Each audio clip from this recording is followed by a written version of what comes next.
তুব্বা আল হুমায়রি, হুমায়রি বংশের বাচ্চাদেরকে তুব্বা বলা হতো। তিনি এই বাদশা চিন্তা করলেন, তার একটা ছেলে ছিল। একটা ছেলে ইয়ামান থেকে মদিনা আসার পরে মদিনার লোকেরা তাকে হত্যা করলো। মদিনার মানুষ তাকে হত্যা করার পরে এই বাদশা প্রতিশোধ নেওয়ার জন্য ইয়ামান থেকে বিরাট একটা বাহিনী নিয়ে রওনা হলো। বিরাট একটা বাহিনী নিয়ে রওনা হয়ে গেল। এত বড় বাহিনী আনলো, 1,30,000 অশ্বারোহী, 1,32,000 পদাতিক সৈন্য নিয়ে বের হয়ে আসলো। বিরাট এই সৈন্য নিয়ে ওনার সাথে প্রায় 15,000-এর মতো বড় বড় হেকিম এবং আলেমরা উপস্থিত ছিল। এই বাদশা সুদূর ইয়ামান থেকে সৈন্যবাহিনী নিয়ে মদিনার উপকণ্ঠে আসলেন। মদিনাতুল মুনাওয়ারা আসার পরে এই বাদশা যখন মদিনার মানুষদেরকে হত্যা করবেন, তিনি ঘোষণা দিয়ে দিলেন, এই মদিনার একটা মানুষ আমি দুনিয়াতে জীবিত রাখব না, কারণ এই মদিনার মানুষ আমার একটা মাত্র সন্তানকে হত্যা করে ফেলেছে। অতএব আমি একটা মদিনার মানুষেরও জীবন্ত দেহ চাই না, মৃত চাই। মদিনাকে বিরান করে দেওয়া হবে, এই মদিনাকে একেবারে ধ্বংস করে দেওয়া হবে।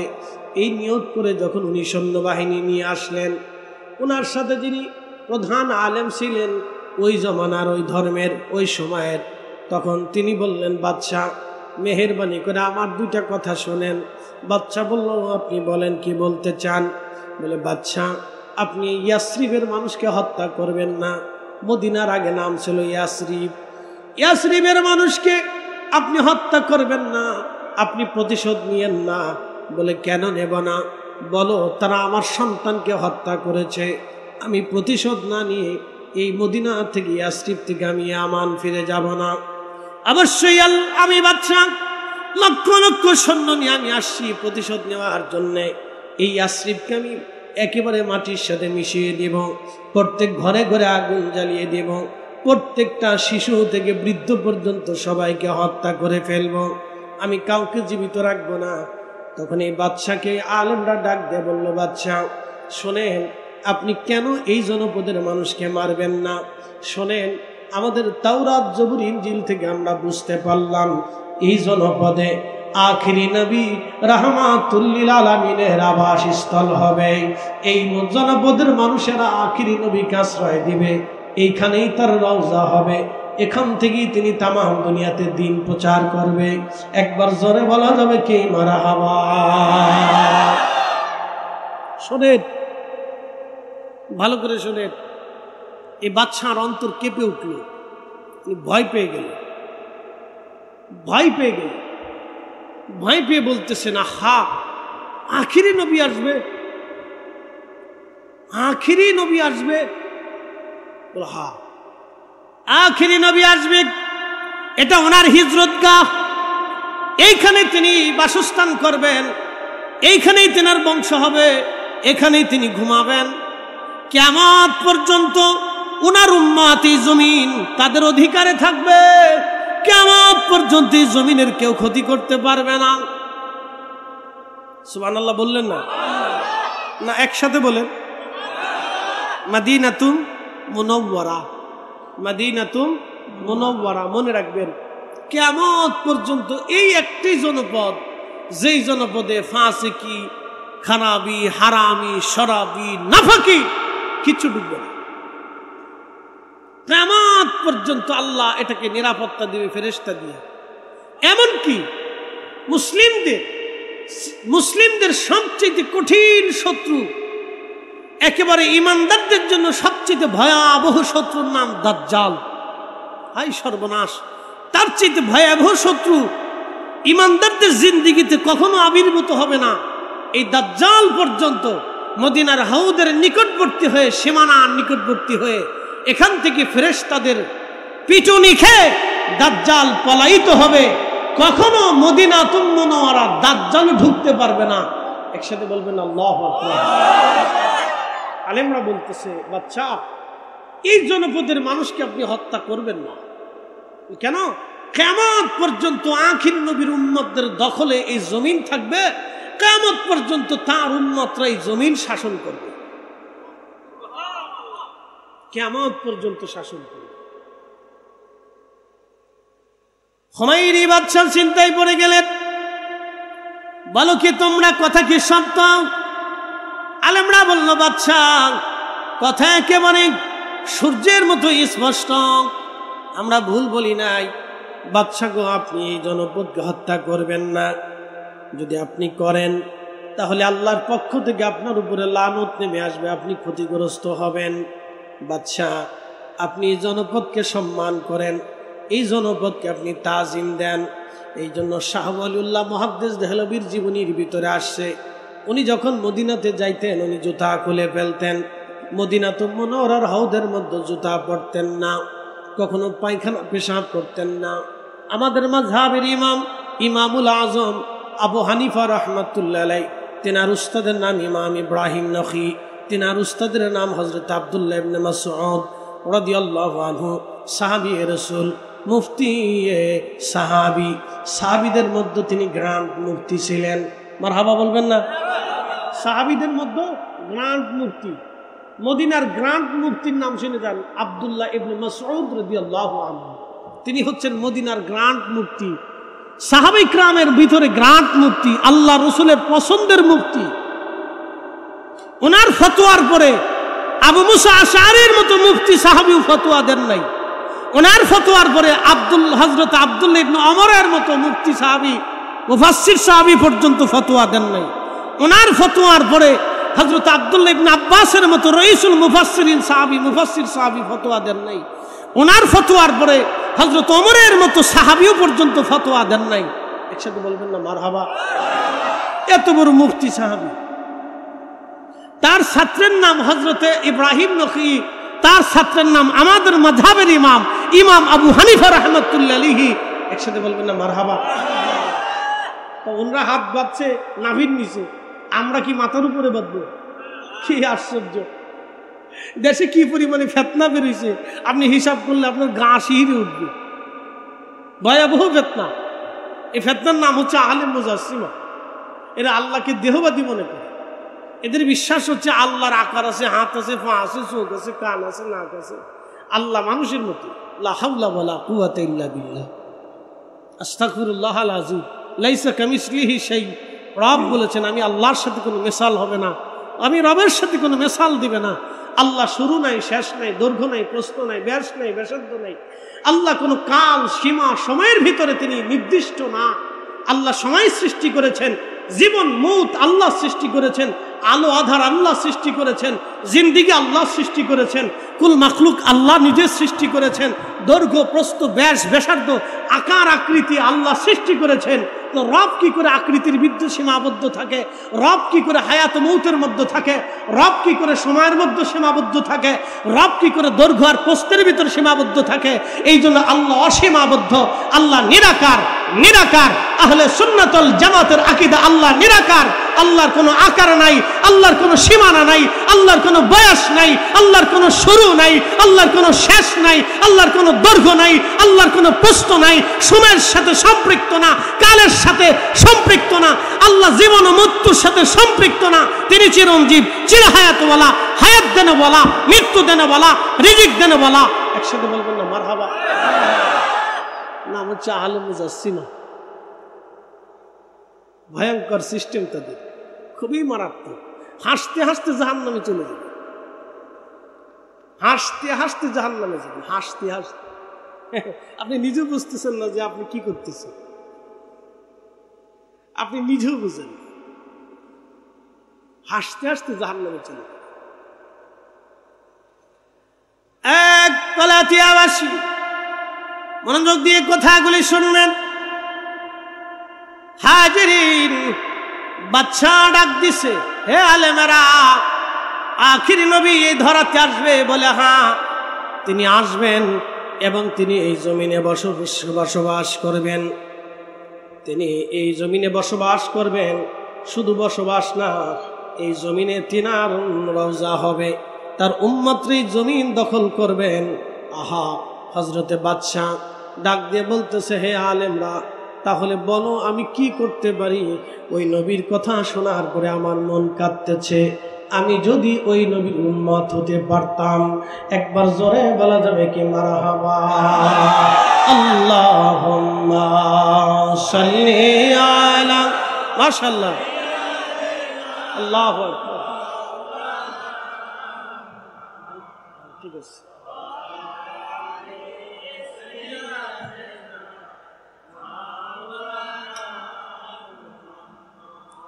বুঝতে কি কোনো অসুবিধা হচ্ছে? আবারও বলি, রাস্তাঘাটে যারা আছেন বাহিরে না থাকি ভাই, ভিতরে এসে বসলে এটা বরকতওয়ালা হবে। যে কথাগুলি চলবে এই কথাগুলি কাল আর আপনি পাবেন না। এই মজলিসটা কাল আর কায়েম হবে না। এই মজলিসটা আজকের এখানেই সীমাবদ্ধ হবে। কথা ঠিক আছে না? মোনাজাত শেষ, মজলিসও শেষ। ভালো করে শুনবেন। একজন বাদশাহ তিনি বলতেছেন, তাহলে আমি কি করতে পারি? আহা, আমি যদি সেই নবীর উম্মত হতে পারতাম।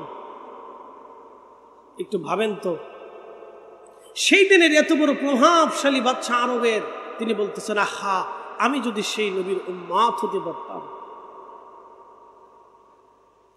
খুব মনোযোগ দিবেন।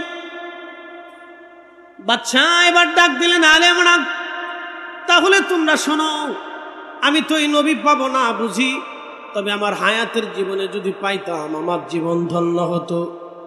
একটা কাজ করো, ঠিক আছে, তোমাদের কথায় আমি আখিরি নবীর দিকে তাকাইয়া আমার সন্তান হত্যার প্রতিশোধ আমি নিয়ে নিলাম না। আমি মদিনার মানুষদেরকে ক্ষমা করে দিলাম নবীর সম্মানে। একবার জোরে বলা যাবে কি মারহাবা? রাসূলের সম্মানে আমি আমার সন্তান, কলিজার টুকরা সন্তান হত্যার বিচার প্রতিশোধ বাদ দিয়ে দিলাম। বাদশাহী কার? একসাথে বলতে হবে, কার? দুজাহানের বাদশাহী আল্লাহ কাকে দিছে? রাসূলকে দিছে। দুজাহানের সরদারি আল্লাহ তার রাসূলকে দিছে।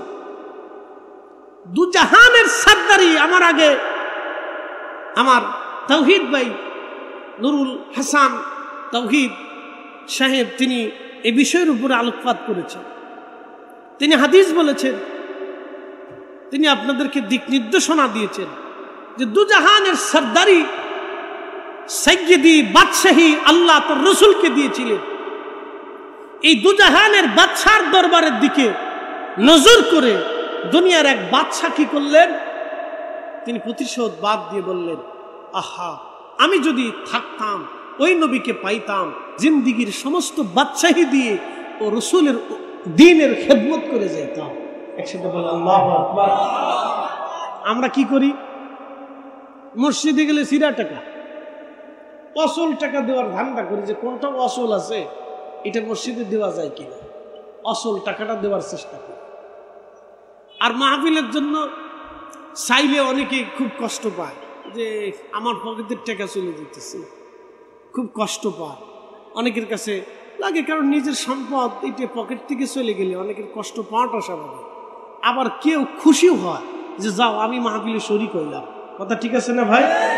এই বাদশা খুশি হয়ে গেছে যে যাও, আমি আমার আখিরি নবীর জন্য আমার বাদশাহীর এই স্বভাবকে, আমি এই প্রতিশোধকে আমি ছেড়ে দিলাম, মাফ করে দিলাম। তখন এই আলেমদের যিনি প্রধান ছিলেন তিনি বলতেছে, বাদশাহ, আমরাও এই জমিন ছেড়ে যাব না, আমরা এখানে চিরস্থায়ীভাবে বসবাস করতে চাই। তো বাদশাহ বললেন, কেন? তখন আলেমদের যিনি প্রধান ছিলেন তিনি ডেকে বললেন, বাদশাহ, চিরস্থায়ীভাবে এই জমিন আমরা বসবাস করতে চাই এই জন্য, চিরস্থায়ীভাবে জমিনে আমরা বসবাস করতে চাই এই জন্য যে আমরা আখিরি নবী পাবো, আখিরি নবী পাবো আমরা। আখিরি নবী আসবে, যদি আমাদের জমানাতে আসে তাহলে আমরা আমাদের এলেম দিয়া, জীবন দিয়া, হায়াত দিয়া ওই নবীর খেদমত আমরা করব। যদি রাসূল না পাই তাহলে অবশ্যই এই জমিনে আমাদের কবর হবে। এই জমিনে কবর হওয়ার পরে আল্লাহর নবী জমিনে আসবেন, নবীজির কদমের ধুলা বালিগুলি আমাদের কবরের উপরে এসে পড়বে। নবীজির ছোঁয়ার কারণে আমাদের কবরটাকে আমার আল্লাহ উজালা বানায় দেবে। তুমি মোদের আশার আলো, তাই তো তোমায় বাসি ভালো, তুমি মোদের আশার আলো। তাই তো তোমায় বাসি ভালো, হৃদয় নামের ফুলদানিতে, হৃদয় নামের ফুলদানিতে গেথে রেখেছি প্রেমের মালা।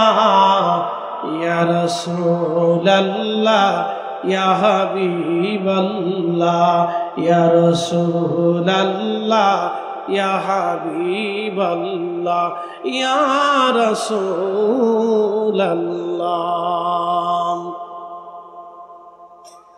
বাদশা ডেকে বলে, তোমরা কতজন আলেম থাকবে? বলে আমরা 400 আলেম এখানে থেকে যাব। বাদশা বললেন, ঠিক আছে, তোমরা 400 আলেম থাকবা। এই 400 জনের জন্য আমি একটা খেদমত করে যেতে চাই। আমার রাজস্ব অর্থ থেকে 400 জনের জন্য আমি বাড়ি নির্মাণ করে যাব। আর আমার নবী এই জমিনে হিজরত করে আসবে, আমি আমার সেই নবীর জন্য একটা ঘর আলাদা নির্মাণ করে দিয়ে যেতে চাই। বাদশা 400 বাড়ি নির্মাণ করলেন, আখিরি নবীর জন্য আলাদা একটা ঘর নির্মাণ করলেন। ঘর নির্মাণ করে ঘরের চাবি এবং একখানা চিঠি লিখলেন। চিঠির মধ্যে লিখলেন, ইয়া রাসূলুল্লাহ, আমি তুব্বা বাদশা, তুব্বা ইয়ামানের তুব্বা বাদশার পক্ষ থেকে আখিরি নবীকে সালাম। হুজুর, আমি যদি জিন্দা থাকতাম, আমার জমানে আপনাকে পাইতাম, তাহলে অবশ্যই আমার বাদশাহী দিয়ে জিন্দেগি দিয়ে আপনার দ্বীনের খেদমত করতাম। ইয়া রাসূলুল্লাহ, আপনার কথা শুনেই আমি আপনাকে মহাব্বত করেছি, আপনার উপরে ঈমান এনে ফেলেছি। হুজুর, আপনি আমাকে কবুল করে নেবেন। ইয়া রাসূলুল্লাহ, আপনার জন্য বাড়ি নির্মাণ করে রেখে গেলাম, যদি আমার চিঠি আপনার হস্তগত হয়, এই হাওয়াল হুমায়রি বাদশাকে আপনি কবুল করে নেবেন। একবার আওয়াজ তুলে বলা যাবে কি মারহাবা। তারা উম্মত হয় নাই, উম্মতের আশায় কেঁদেছিল। আমরা উম্মত হয়েছি, কিন্তু রসুলের উম্মত হয়ে কিছু করতে পারি নাই। কি কথা ঠিক কিনা? তারা উম্মত হয় নাই, কিন্তু উম্মত হওয়ার আশা ব্যক্ত করেছিল। আর আমরা উম্মত হয়েছি, কিন্তু কিছু করতে পারি নাই। ব্যর্থতা বুঝে যাবে। আমরা উম্মত হয়েছি, কিন্তু কিছু করতে পারি নাই। তারা উম্মত হয় নাই, কিন্তু উম্মত না হয়েও উম্মত হওয়ার আশা নিয়ে তারা তাদের অর্থ সম্পদগুলি রসুলের কদমে সমর্পণ করে দিয়ে আল্লাহর রাহে ব্যয় করে দিয়ে গেছে।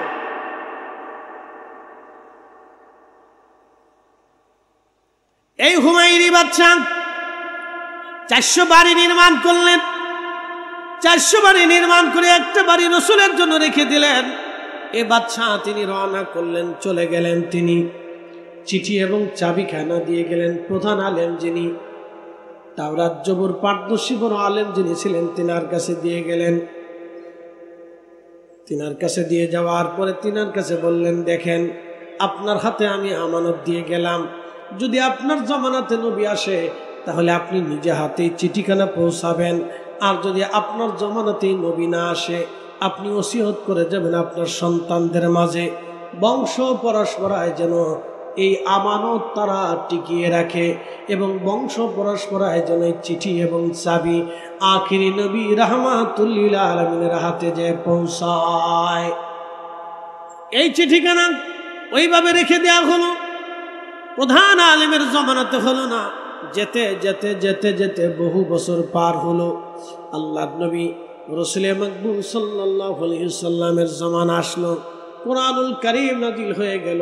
আল্লাহর মেহবুব নবীজি মদিনা মুনাওয়ারার দিকে রওনা করবেন, হিজরত করবেন। রহমতের নবী হিজরতের সময় ঘনিয়ে গেল, কারণ মক্কার কাফেররা নবীজিকে আরাম দিল না, শান্তি দিল না, থাকতে দিল না, বাধা প্রয়োগ করলো। রহমতের নবীজি মক্কাতুল মুকাররমা থেকে হিজরত করবেন। হযরত আবু বকরকে বলেন, আবু বকর, হিজরত করা লাগবে, তুমি রেডি থাকিও, প্রস্তুতি নিও। হযরত আবু বকর সিদ্দিক রাদিয়াল্লাহু আনহু দরজার সাথে হেলান দিয়ে দাঁড়িয়ে থাকতেন। রাতের পর রাত চলে গেল। প্রথম রাত চলে গেল, নবী আসলেন না। দ্বিতীয় রাত চলে গেল। এইভাবে সপ্তাহ চলে গেল, মাস চলে গেল, নবী আসলেন না। নবী আসলেন না। কয়েক মাস পার হয়ে গেল, নবী আসলেন না। কিন্তু তিনি বিছানায় গেলেন না, স্ত্রীর সাথে শয্যাশায়ী হলেন না, বাচ্চাদেরকে সময় দিলেন না, নিজের কলিজার টুকরা বিবিকেও সন্তান সময় দিলেন না, নিজের জীবনকে আরাম দিলেন না, বিছানাতে তিনি ঘুমাইলেন না, একটা সেকেন্ডের জন্য তিনি ঘুম দিলেন না। দরজার সাথে হেলান দিয়ে দাঁড়িয়ে আছে, নবী আসবে, নবী আসবে, রসুল আসবে, রসুল আসবে, রসুল আসবে। হঠাৎ একদিন আল্লাহর নবী ঘরের মধ্যে দরজা টুকা দিলেন। আবু বকর দরজা খুলে গেল, সালাম দিয়ে বলেন, ইয়া রাসূলুল্লাহ, আপনি আসছেন। নবীজি বলেন, আবু বকর তুমি কি ঘুমাও নাই? বলে, হুজুর হিজরত করা লাগবে বলে ঘোষণা দিয়েছিলেন, তখন থেকে আমি আবু বকর আপনার অপেক্ষায় আছি। আল্লাহর কসম করে বলি, আপনার আবু বকর একটা মুহূর্তের জন্য বিছনায় পিঠ লাগে নাই, চোখে ঘুম আনে নাই। আমি দরজার সাথে আপনি নবীর অপেক্ষায় দাঁড়ান আছি। ইয়া রাসূলুল্লাহ, আপনি কখন আসবেন? আমি যদি ঘুমিয়ে থাকি কাফেররা এসে আপনাকে কষ্ট দিবে, আপনি আবু বকর আবু বকর বলে ডাকবেন, কাফেররা জেনে যাবে। হুজুর আমি ঘুমাই নাই, দরজাতে আপনার অপেক্ষায় দাঁড়ানো আছি। নবী আমার বলেন, আয়েশা রে, এই সময়টা আল্লাহর কাছে এত বেশি পছন্দের হয়েছিল, আমার রবের কাছে এত বেশি ভালো লেগেছিল, আমার রব আমার আল্লাহ সিদ্ধান্ত দিয়েছেন আমার আবু বকর এই সময়ের জিন্দেগির আমল, এই সময়ের নেকি যদি এক পাল্লায় দেওয়া হয়, আমার তামাম উম্মতের নেকি আর এক পাল্লায় দিলে এই সময়কার নেকি আবু বকরের নেকের ওজনের সমান হবে না। একবার জোরে বলা যাবে কি মারহাবা? আমার দিকে তাকান তো, হযরত আবু বকর কি আল্লাহর জন্য দাঁড়িয়েছিলেন না রসুলের জন্য? হিসাব সহজ। বাদশা কি বাড়ি বানিয়েছিলেন আল্লাহর জন্য না রসুলের জন্য? বলে আল্লাহর জন্য করলেন না, কারণ কি? তারা আল্লাহ চিনতেন না। আল্লাহ চিনছেন রসুল দিয়ে। আবার বুঝেই ১৬ লক্ষ সাহাবী আল্লাহ চিনে নেয়, আল্লাহ চিনত না তারা। যদি আল্লাহ চিনত তাহলে হেরেমের ভিতরে ৩৬০টি মূর্তি থাকার কথা না। কথা ঠিক আছে না? তারা আল্লাহ চিনত না, ফেরেশতা চিনত না, কবর বুঝতো না, হাসর জানতো না, দুনিয়া চিনতো না, ঈমান কি জিনিস জানতো না, সৃষ্টিকর্তা আল্লাহ এক এটা তারা কেউ বুঝতো না। বুঝাইছেন কে? নবীজি। চিনাইছেন কে? নবীজি। নামাজ দিয়েছেন কে? নবীজি। রোজা শিখাইছেন কে? নবীজি। আমাদের দ্বীন ও মিল্লাত, ঈমান, আখিরাত, কবর, হাসর, দোয়া, জিন্দেগি সব আমাদের নবী হাতে কলমে প্র্যাকটিক্যাল থিওরিক্যাল আমাদেরকে শিখাইছে। কথা বলেন ঠিক কিনা? রাসূল শিখিয়েছে, রসুল নিজে হাতে প্র্যাকটিক্যাল শিখিয়েছে। রসুলকে শিখিয়েছেন কে? আল্লাহ সরাসরি নিজে শিখিয়েছে। আর হাবা বলবেন না? ওয়ায়ুআল্লিমুকুম মা লাম তাকুনু তা'লামুন। হুজুর উম্মতকে আপনি শিক্ষা দেন, উম্মত যাহা জানতো না আপনি উম্মতকে সেটা শিখাবেন। সেই জন্য আপনাকে পাঠাইছি। কামা আরসালনা ফীকুম রাসূলাম মিনকুম ইয়াতলু আলাইকুম আয়াতিনা। আপনাকে তাদের মাঝে রাসূল বানিয়ে পাঠিয়েছি, আপনি আমার আয়াত সমূহ, এর হুকুমত সমূহ, এর বিধানাবলী, এর মাসালাগুলি, এর হাকিকত এবং শরীয়ত আপনি উম্মতকে শিক্ষা দিবেন। আয়ুযাক্কিকুম, উম্মত নাফাক আছে, উম্মত অপবিত্র আছে, ইমানের দৌলত দিয়া, কালেমার দৌলত দিয়া, পাক পবিত্রতা বানাইয়া, জিকিরের দৌলত দিয়া, আপনার ইশক দিয়া তাদের দিলকে উজালা বানাইয়া আপনি পাক সাফ পবিত্র বানাই দিবেন। একসাথে বলবেন না মারহাবা? না আমি বলিনি, আল্লাহ কোরআন থেকে বলতেছি, আল্লাহ কোরআন থেকে বলতেছে, আমি বলিনি। আল্লিমুকুমুল কিতাব ওয়াল হিকমা, আপনি উম্মতকে কিতাব শিক্ষা দিবেন, হিকমত শিক্ষা দিবেন। হিকমত হলো আপনি রাসূলের সুন্নাহ শিক্ষা দিবেন, আপনি নবীর আদর্শ শিক্ষা দিবেন। কিতাব হচ্ছে আমি আল্লাহর কোরআন শিক্ষা দিবেন। একসাথে বললেন না মারহাবা? শিখাইছে কিনা? কথা বলেন। নবীজি শিখাইছে কিনা? কথা বলেন। রাসূল শিখাইছে কিনা? শিখাইছে। রাসূলকে আল্লাহ শিখাইছে আর রাসূল উম্মতকে শিখাইছে। একসাথে বলেন না মারহাবা? রাসূলকে কে শিখাইছে? জোরে বলেন, আর জোরে বলেন। এই জন্য ওনার ভুল, জোরে বলেন, ওনার ভুল, ওনার আইব, দোষ, ত্রুটি, খাতা কিচ্ছু নেই। উনি মাসুম, বেগুনা, আগেও পরেও, আগেও পরেও, সবসময়ের জন্য নির্ভুল। একসাথে বলবেন আল্লাহু আকবার। সারা জিন্দেগি মনে রাখবেন, সারা জিন্দিগি মনে রাখবেন নির্ভুল। বলে কেন নির্ভুল? ওনার যদি ভুল হয় তো কোরআনে সন্দেহ আসবে, কোরআনে যদি সন্দেহ হয় তো রবে সন্দেহ আসবে, আর রবে যদি সন্দেহ হয় তাহলে ইমানই শেষ। এই জন্য নবীর জীবনে কোনো ভুল, কেউ যদি রসুলের ভুল ধরতে চায় তাহলে বুঝবেন সে কাজ্জাব। সে কি? একসাথে বলেন, সে কি? কাজ্জাব, কাজ্জাব, কাজ্জাব। সে অনেক বড় কাজ্জাব, অনেক বড় নাফরমান, সে অনেক বড় নাফরমান, যে নাফরমানির কোনো স্তর হয় না, নাফরমানির একবারে শেষ স্তর। খুব হিসাব। হুমায়ুনি বাদশা 700 বাড়ি নির্মাণ করে উনি আমান চলে গেলেন। নবীর হিজরতের সময় আসলো, সিদ্দিক আকবরকে নিয়ে রওনা করলেন। হিজরতের অনেক লম্বা ঘটনা। যদি কোনোদিন হারামে যান, আবার শোনেন, যদি কখনো হারামে যান, হারামে গেলে দেখবেন কবুতর আছে, কবুতর, অনেক কবুতর আছে, আছে না? যারা ওমরা করছেন, হজ করছেন, তারা দেখবেন অনেক কবুতর আছে। বলতে পারেন এই কবুতরের জাত কোন জাত?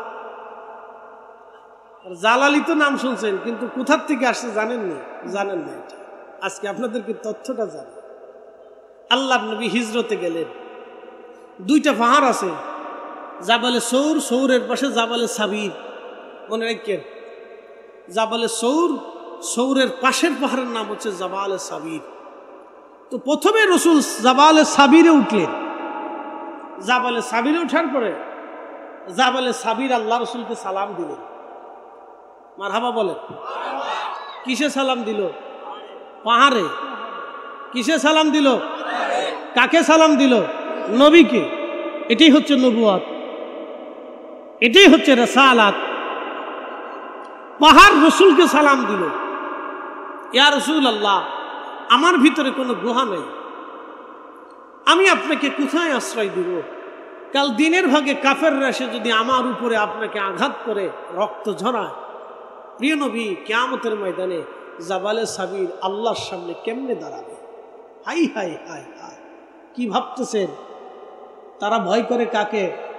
আল্লাহকে। আরো বুঝাই, কুত্তা বেঈমানি, জোরে বলেন, কুত্তা বেঈমানি, বিড়ালেও বেঈমানি, মুরগিতে বেঈমানি, ডিম আপনার ঘরেই পারে। কথা ঠিক আছে কিনা? গরুতে দুধ আপনাকে দেয়, যদি গরু লাইতেই তো তাহলে আপনার 14 গোষ্ঠীর পক্ষে সম্ভব ছিল না দুধ দহন করা। বলে হুজুর গরুর দুধ খাবো না, তাহলে যদি পারেন তো একটা বাঘের দুধ দোহাই নিয়ে আসে। বাঘের আল্লাহ আপনার বাধ্য করে নেয়, গরুকে আল্লাহ বাধ্য করেছে, উট, দুম্বা, খাসি, ভেড়া, বকরিকে আল্লাহ আপনার বাধ্য করে দিয়েছে। এই জন্য এটার নাম দিয়েছে গৃহপালিত পশু। গৃহপালিত পশু। বাঘে গৃহপালিত হয় না। বন গরু আপনি যতই আদর করেন, ও গৃহপালিত হবে না। ও আপনাকে সুযোগ পাইলেই বাটাম চালান দিয়ে দিবে। বাটাম চালান বুঝছেন? ও শিং দিয়ে গুতাই আপনার জান শেষ করে দেবে, সুযোগ পাইলেই আপনার সারছে। আর যদি একবার ছুটতে পারে তা আপনি জিন্দিগিতে লাগাল পাইতেন না। কিন্তু গরু ছুটে গেলেও আপনি তারা দৌড় টোপ দিয়ে ধরে টরে নিয়ে আদর যত্ন করলে আবার আপনার পিছ পিছ চলে আসবে। কারণ আল্লাহ আপনার বাধ্য করে দিছে, ও বেঈমানি করে নাই। একসাথে বলবেন আল্লাহু আকবার।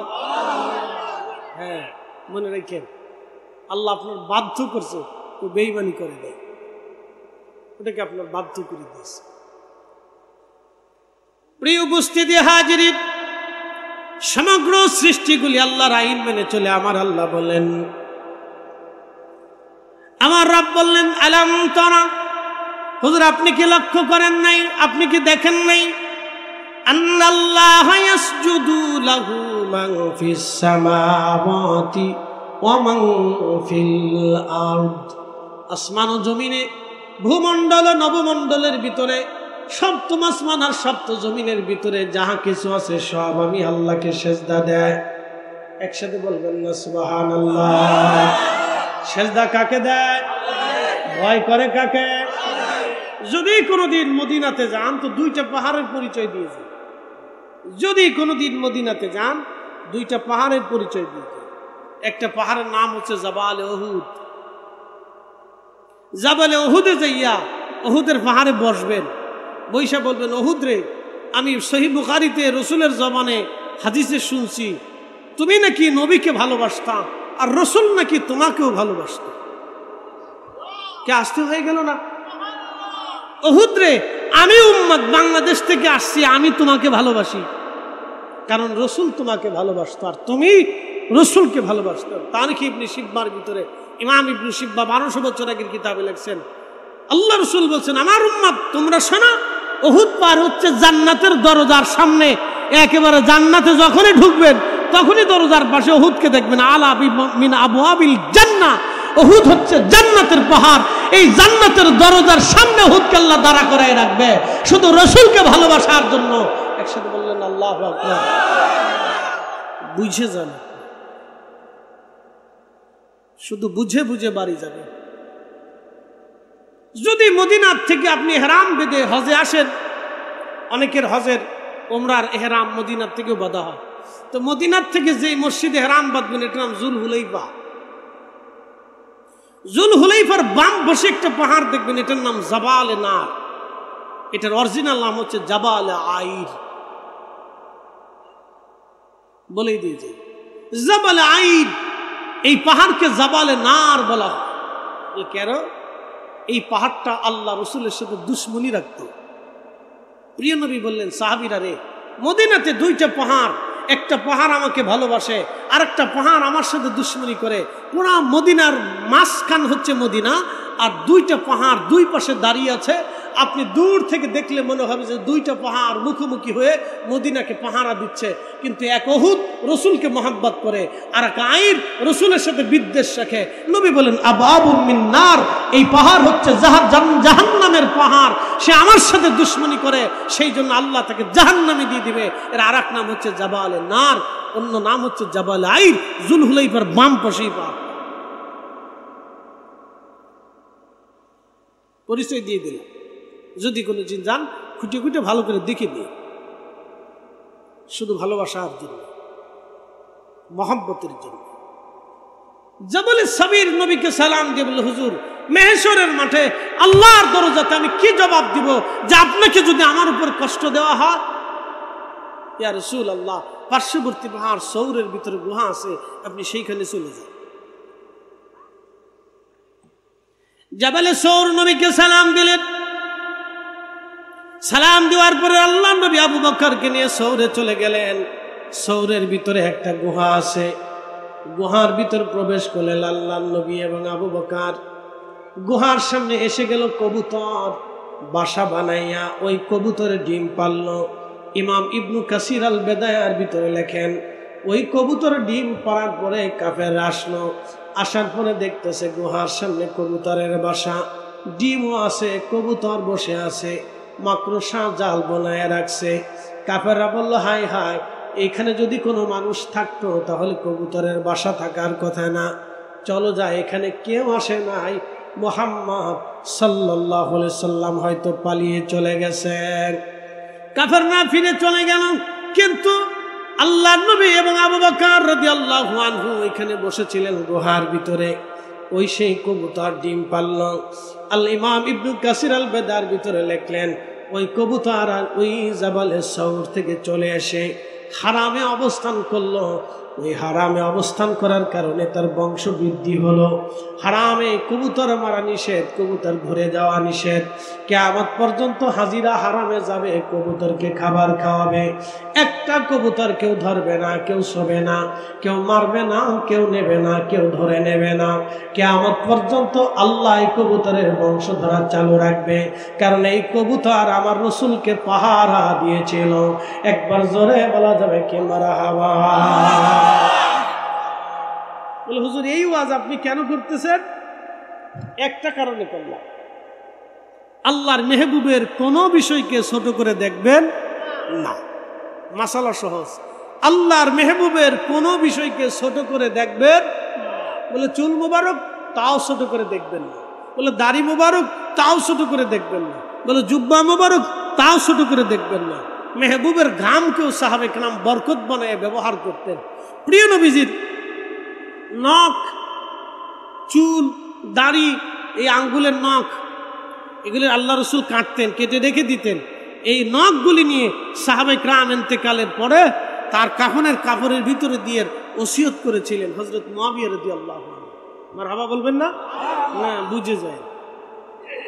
তিনি ওসিয়ত করছিলেন যে আমার আল্লাহ রসুলের চুল নখগুলি আমার এই কাফনের ভিতরে, আমার শরীরের ভিতরে তোমরা দিয়ে দিবা, বক্ষের উপরে দিয়ে দিবা। সাহাবায়ে কেরাম ছোট করে দেখে নাই, মেহবুবের কোন জিনিস সাহাবায়ে কেরাম ছোট করে দেখে নাই। মদিনাতুল মুনাওয়ারা, হায় হায় হায়, আল্লাহ রসুল বলছেন উম্মত যদি কোনোদিন আমার মদিনাতে আসো তো মদিনার আবহাওয়া, মদিনার মাটি, মদিনার বাতাস, মদিনার খাবার, মদিনার গাছ, মদিনার ফল, মদিনার পানি, কোনো কিছুই যেন তোমার কাছে খারাপ না লাগে। আমার মদিনা এটা, আমি মদিনাতে থাকবো, আমি মদিনাতে ঘুমাবো, আমার এই মদিনার মানুষ আমাকে পাহারা দিয়েছে, আমাকে ভালোবেসেছে, এই বাতাসের সাথে, এই মাটির সাথে আমার সম্পর্ক। একসাথে বলবেন না মারহাবা? কোনোদিনও মদিনাতে গেলে মদিনার কোনো কিছু যেন আপনার কাছে খারাপ না লাগে। হ্যাঁ, মনে রেখে, এগুলো তো জানেন না। কোন উম্মত অপদার্থ যে যদি মদিনাতে বলে ধর মদিনার বাতাস ভালো লাগে না, আল্লাহর কসম তোর কপাল পুড়ে যাবে।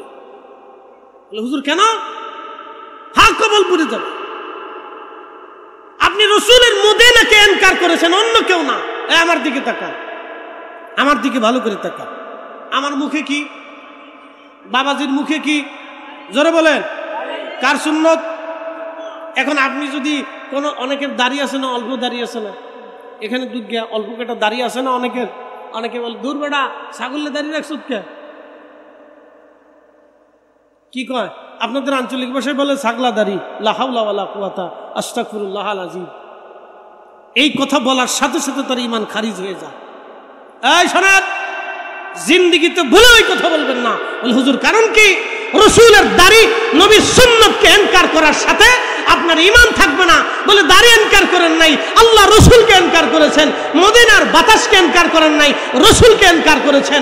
নবীর সম্মানকে ইনকার করার সাথে সাথে আপনি আর নবীর উম্মত থাকবেন না, আপনি বেঈমান হয়ে যাবেন। হিসাব করে রাস্তা চলবে, হিসাব কষে রাস্তা চলবে। যুগে যুগে যুগে যুগে নবী আলাইহিস সালাম যেন আফসোস করলেন এই উম্মত মর্যাদা দেখে, আহা আমি যদি ওই নবীর উম্মত হতে পারতাম। একসাথে বললেন মারহাবা। কখনো কোনোদিন কোনো সময়ের জন্য রাসূল করিমের কোনো বিষয়কে ইনকার করবেন না, ছোট করে দেখবেন না, ছোট করে দেখবেন না। দেখলে বিপদ, বিপদ আসবে আপনার জন্য। প্রিয় উপস্থিতি হাজিরিন, হিজরত করে নবী মদিনাতুল মুনাওয়ারায় গেলেন। মদিনার বাচ্চারা বসে আছে মদিনার উপকণ্ঠে, মদিনার মানুষেরা উপস্থিত, হাজার হাজার মানুষ খেজুরের ডাল ভেঙে নিয়ে দাঁড়ানো। রহমতের নবী আসতেছেন। আল্লাহর নবীজি এবং আবু বকর রাদিয়াল্লাহু আনহু দুইজন উটের পিঠে নবীজি চড়ে, আবু বকর রশি ধরে ধরে যাচ্ছিলেন। ঠিক এমন সময় বহু দূর থেকে দেখা যায় একজন লোক উটের পিঠে চড়ে চড়ে আসতেছে। মদিনায় খবর হলো রাহমাতুল লিল আলামিন নবী মদিনাতে আসতেছে। ঠিক তখনই বাচ্চারা বের হয়ে দৌড়ায়া গাইতে লাগলো, তলাআল বাদরু আলাইনা মিন সানিয়াতিল ওয়াদা ওয়াজাবাশ শুকরু আলাইনা মাদালিল্লাহি দা। একবার জোরে বলা যাবে কি মারহাবা? আল্লাহুম্মা সাল্লি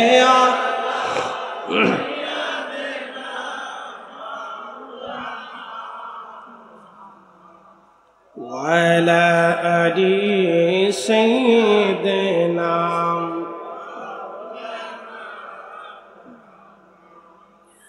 প্রিয় ভাইরা আমার, খারাকান্দিবাসী মনোযোগের সাথে শুনবেন, আমি আর লম্বা বাড়াবো না, সময় সংক্ষিপ্ততা, রাত গভীর হয়ে যাচ্ছে। বাদশা এবার নবীজির জন্য বাড়ি বানিয়েছিলেন। ওই যে 400 আলেম যারা বাড়ি নির্মাণ করেছিলেন তাদের বংশধর মদিনাতে বাড়তে লাগলো। আস্তে আস্তে শত শত বছর পার হওয়ার পরে, শত শত বছর পার হয়ে, দীর্ঘ বছর পার হয়ে যাওয়ার পরে নবীজি আসলেন। হিজরত করে মদিনার উপকণ্ঠে আল্লাহর নবীর দরবারে এসে সব মদিনার মানুষ, শিশুরা, বাচ্চারা, যুবকরা, বৃদ্ধরা এসে বলতে লাগলো, ইয়া রাসূলুল্লাহ, আপনি আমাদের বাড়ি আসেন, আপনি আমাদের ঘরে আসেন, আমাদের ঘর আমাদের বাড়ি সুন্দর করে সাজানো হয়েছে, আপনি আসেন। আল্লাহর নবী বলেন, এত মানুষের আকাঙ্ক্ষা, আমি কার বাড়ি যাব, কার মন বেজার হয়ে যাবে না? আমি যে উটের পিঠে চড়ে আসছি, কাসওয়া, একসাথে বলবেন আল্লাহু আকবার। এই কাসওয়া আল্লাহর জান্নাতি। কাসওয়া কি? জান্নাতি। কাসওয়া জান্নাতি। বলে হুজুর, কাসওয়া কেন জান্নাতি হবে? সে তো একটা উট। উট জান্নাতি কারণ এই উট নবীকে বহন করে নিয়ে বয়ে চলেছিল। শুধু রসুলকে মহব্বতের কারণে, নবীজিকে বয়ে নেওয়ার কারণে কাসওয়ার কপাল খুলে গেল। এই কাসওয়া জান্নাতি, জান্নাতি, জান্নাতি। এই জন্য বলছি, আল্লাহ রসুলের কোনো বিষয়কে কার করবেন না, ছোট করে দেখবেন। মেহবুবের সাথে জড়িত, রহমতের নবীর সাথে জড়িত কোনো বিষয়কে ছোট করবেন না। আল্লাহ বলে, লা উকসিমু বিহাদাল বালাদ, নবী এই শহরের কসম করতেছি, ওয়া আনতা হিল্লুম বিহাদাল বালাদ, আপনি শহরে জন্ম নিয়েছেন, এই বাক্কাতে, মক্কাতে আপনি জন্মগ্রহণ করেছেন, এই জন্য এই মক্কার শপথ করতেছি, এই মক্কার কসম করতেছি, আপনি জন্ম নিয়েছেন এখানে, এই জন্য কসম করতেছি। রসুলের সাথে জড়িত কোনো বিষয়কে ছোট করে দেখবেন না, দেখলেই বিপদ। প্রিয় উপস্থিতি, মেহবুব নবী বললেন, আমার কাসওয়াকে আমি ছেড়ে দিব, আমার কাসওয়া যার যেখানে যে উঠে আমি তার বাড়িতে উঠব। কাসওয়া ছেড়ে দিল, উট চলতে লাগলো আপন গতিতে। জিবরিলকে পাঠাইলেন, আল্লাহ জিব্রাইল কাসওয়াকে ধরে নিয়ে চলে যাও আইয়ুব আনসারীর বাড়ির সামনে। হযরত আইয়ুব আনসারীর বাড়ির সামনে কাসওয়া উট বসে গেল। প্রিয় নবীজি হযরত আইয়ুব আনসারীর বাড়ির সামনে গেলেন। হযরত আইয়ুব আনসারী রাদিয়াল্লাহু আনহু স্বাগতম জানালেন, ইয়া রাসূলুল্লাহ, ইয়া হাবিবাল্লাহ, নবীজি আমি আপনার জন্য সুন্দর করে ঘর সাজিয়ে রেখেছি। তার দ্বিতল বিশিষ্ট একটা ঘর ছিল, ঘর দুইতলা ছিল, দুতলা দ্বিতল বিশিষ্ট ঘর।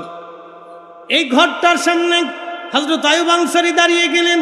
এই আইয়ুব আনসারীর পরিচয় আপনাকে দিয়ে যায়, তিনি সেই বংশধর, এই যে বংশধরে না শত শত বছর আগে সেই বতব্বা বাদশার যিনি প্রধান আলেম ছিলেন, পাদ্রী ছিলেন, ওই প্রধান পাদ্রীর বংশধর হচ্ছেন হযরতে আইয়ুব আনসারী রাদিয়াল্লাহু আনহু। তিনি নবীজির সামনে দাঁড়িয়ে গেলেন, ইয়া রাসূলুল্লাহ, সুস্বাগতম আপনাকে আমার বাড়ি। ভুল করেছেন মহান নবীকে, হুজুর আমার বাড়ি আছে, আপনি আসেন। কাসওয়া বসে গেল। আল্লাহর নবী হযরত আইয়ুব আনসারীর বাড়িতে উঠলেন। আইয়ুব আনসারীকে বলেন, আইয়ুব আনসারী তুমি উপরে চলে যাও, আমি নিচে থাকবো, কেননা বহু মানুষ আমার কাছে আসবে আমার সাক্ষাতে, তুমি উপরে চলে যাও।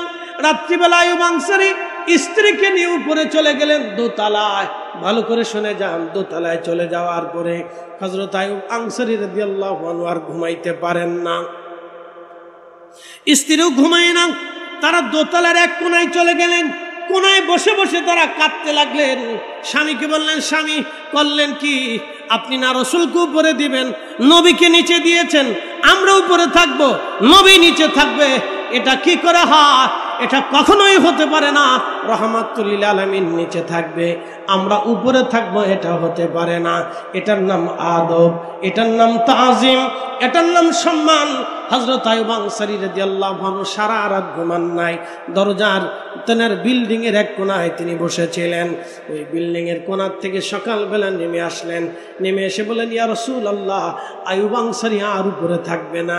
বলে, আইয়ুব আনসারী কেন, কি হয়েছে তোমার? বলে, হুজুর রাহমাতুল লিল আলামিন নিচে থাকবে আর আমি উপরে থাকবো, এমন বেয়াদবি আইয়ুব আনসারী করতে পারবে না।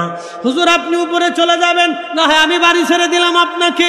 আল্লাহর নবী বললেন, না আইয়ুব আনসারী, তোমার বাচ্চা কাচ্চা নিয়ে কষ্ট হবে, তুমি নিচে থাকো, আমি উপরে চলে গেলাম। এটা সাহাবীদের আদব ছিল, সাহাবীদের আদব ছিল, সাহাবীদের প্রেম ছিল এটা।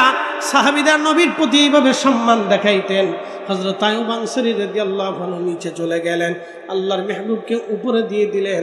আল্লাহ রসুল উপরে চলে গেলেন, হযরত আইয়ুব আনসারী চাবি এনে দিলেন। আল্লাহর নবী বলেন, আইয়ুব আনসারী চাবি দিলা, আমার চিঠিখানা কোথায়? বলি, ইয়া রাসূলুল্লাহ, আপনি চিঠির খবর কি করে জানেন? বলে, বাদশাহ তোমার জন্য চিঠি রেখে দিয়ে, আমার জন্য চিঠি রেখে দিয়ে গেছিল, তোমাদের বংশ পরস্পরে আমানত দিয়ে গেছে, চিঠিখানা আমাকে দিয়ে দাও। আল্লাহর নবীকে বললেন, ইয়া রাসূলুল্লাহ, চিঠির খবর আপনি কেমনে জানেন? আল্লাহর নবী বললেন, আইয়ুব আনসারী, আমি নবী, নবীর দরজায় আল্লাহর পক্ষ থেকে খবর হয়। একবার জোরে বলা যাবে কে মারহাবা? আল্লাহু আকবার। না না, জোরে বলেন আল্লাহু আকবার। মেহবুব নবী চিঠিখানা পড়লেন, শত শত বছর আগে দেওয়া। সে চিঠির মধ্যে লেখা, তুব্বাওয়াল হুমায়রির পক্ষ থেকে, ইয়ামানের বাদশার পক্ষ থেকে আখিরি নবীকে সালাম। অতঃপর, ইয়া রাসূলুল্লাহ, আমি আপনার নাম শুনেছি, আপনার উপরে ঈমান এনেছি, আপনি আমাকে কবুল করে নিন।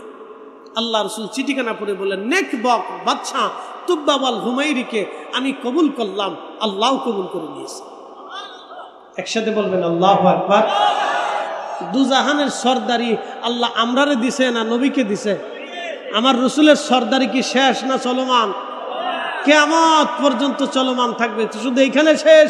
শোনেন, সহিহ বুখারীর কিতাবুল ফিতানের ভিতরে আছে, ভালো করে শোনেন। আল্লাহ রসুল, আল্লাহর মেহবুব বলেছেন, আমার উম্মত তোমরা শোনো, আমার বংশ রক্তধারায়, হাসান হুসাইনি রক্তধারাতে কিয়ামতের পূর্বক্ষণে আমার বংশধরে একটা সন্তান জন্ম হবে, তার বাবার নাম হবে আব্দুল্লাহ, তার নিজের নাম হবে মুহাম্মদ। ভালো করে শোনো, আমি রসুল যেইভাবে খোদার জমিনে খোদার দিন প্রতিষ্ঠিত করেছি, আমার সেই মাহাদি, তার পরিচয় হবে ইমাম মাহাদি রূপে। শোনো আমার উম্মতেরা, কিয়ামতের আগে আমার বংশ, আমার রক্ত, আমার মাহাদি তাম দুনিয়াতে খোদার জমিনের 1 ইঞ্চি মাটি জমিন বাকি থাকবে না। আমার আল্লাহর জমিনে আমার এই দ্বীনের পতাকা আমার মাহাদি উড়িয়ে দিবে এবং আল্লাহর হুকুমত বিধান জমিনে বাস্তবায়ন করবে। একসাথে বলবেন আল্লাহু আকবার। আল্লাহু আকবার।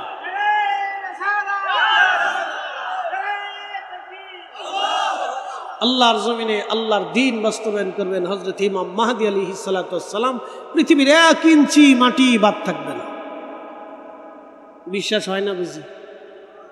যেমনে কইতেছেন, কেমনে কেমনে যেন কেমন মনে হইতেছে এই কথাটা। চিন্তার কারণে ভাইবেন না।